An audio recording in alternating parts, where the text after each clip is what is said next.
Instructomania presents The Geography of Egypt.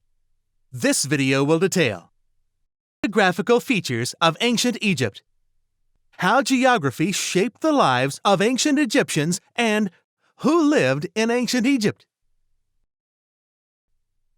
The word geography, through a historian's lens, means the physical environment and how it may influence an economy and culture. Some examples may include scorching deserts that encourage nomads to move between water sources, islands where the surrounding ocean offered a food source, flooding rivers that created fertile farmland, and mountains where a resource like timber was used for building. Section 1. Geographical features of ancient Egypt.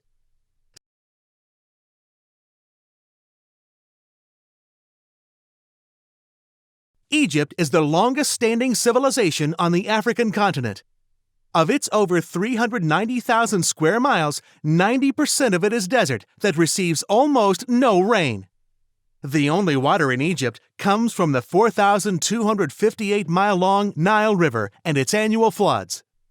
The Nile Delta is a fan-shaped outlet for the Nile River in Lower Egypt, north of Cairo, primarily used for farmland. It receives only about 8 inches of rain each year. Due to the fact that it flowed into the Mediterranean Sea, the Nile became a link to an outstanding water trade route connecting Africa with Europe and Asia. To the west of the Nile River is the Nubian Desert.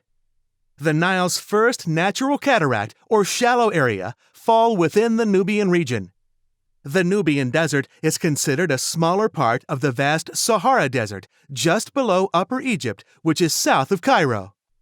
The Nile is fed from 2 rivers in the south of what is now Sudan.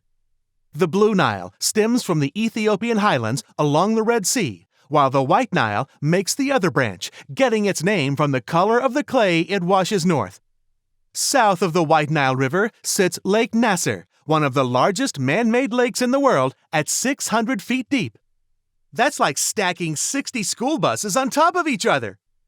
The Suez Canal drains into a lake in the Nile Delta and runs southeast all the way to the Red Sea. This allowed watercraft to make their way to the Indian Ocean much faster than circling the African continent. This canal shortens this trip by over 4,300 miles. Egypt and the Red Sea to the east offer a land bridge between Africa and Asia. Ancient merchants and pilgrims traveled from the Nile River Valley north past the Red Sea, crossed the Arabian Peninsula, and then rounded the Persian Gulf. Test your knowledge. Let's play Where's the Duck? In this game, you will track the duck as it appears on a blank map of Egypt. Once the music stops, you will use an Egypt map labeled with physical features to determine where the duck ended up.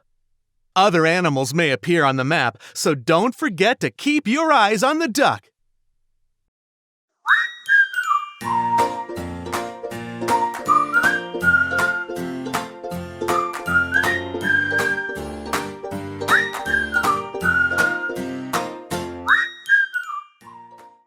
So, where did the duck end up? Was it Lake Nasser, the White Nile River, or the Nile Delta? That's right, it was Lake Nasser. Let's try it again.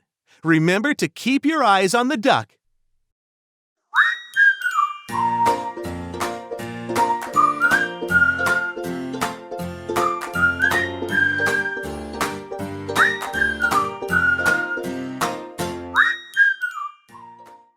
So where did the duck end up? Was it the Nile River, the Red Sea, or the Nubian Desert? It was the Nubian Desert. Let's try one last time. You got this!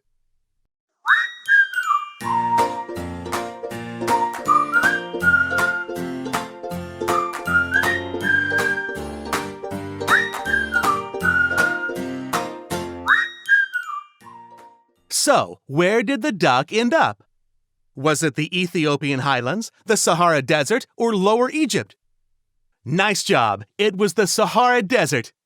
Here's the dish. In addition to duck and quail, a popular Egyptian meal is called ful mudamas, which was a fava bean mash with lemon and garlic. Originally, the Egyptians prepared this meal in a pot that they buried in desert sand. The heat of the sand covering it cooked the mash like an ancient crockpot. How does geography shape lives? The Nile River equaled life for the Egyptians. They farmed on the Nile's banks. Healthy crops of barley and other grains thrived in its rich soil. The fish and small birds that lived in and around the Nile also offered food for the Egyptians. Legends and religion stemmed from the Nile and its surrounding landscape. Clay from various stretches of the Nile River became useful tools and containers, as well as art. Flax was also grown in Egypt, and when dried and spun, became linen cloth. Papyrus was treated the same way as flax and dried into paper. The Nile River Valley also provided mines of copper, which they made into tools and traded for other needed resources from Egypt's neighbors. Who lived in ancient Egypt?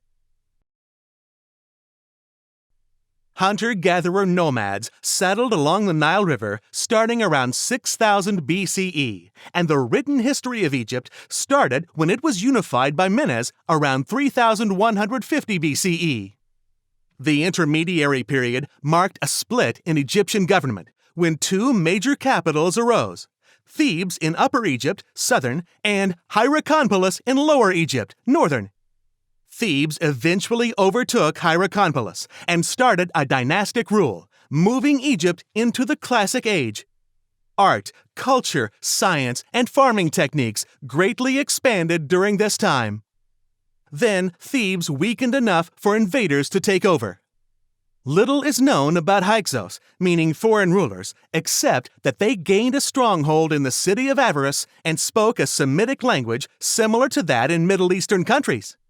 At the same time, the Nubians also took over southern Egypt. Both cultures melded with Egyptian culture, causing a rich and diverse country. Eventually, Egyptians regained their lands and continued dynasty-based rule until Egypt was conquered by the Greeks. Later, Islam would greatly affect the people of Egypt as Muslims spread over and settled in northern Africa. Let's check out what it really looks like in the region of Egypt today.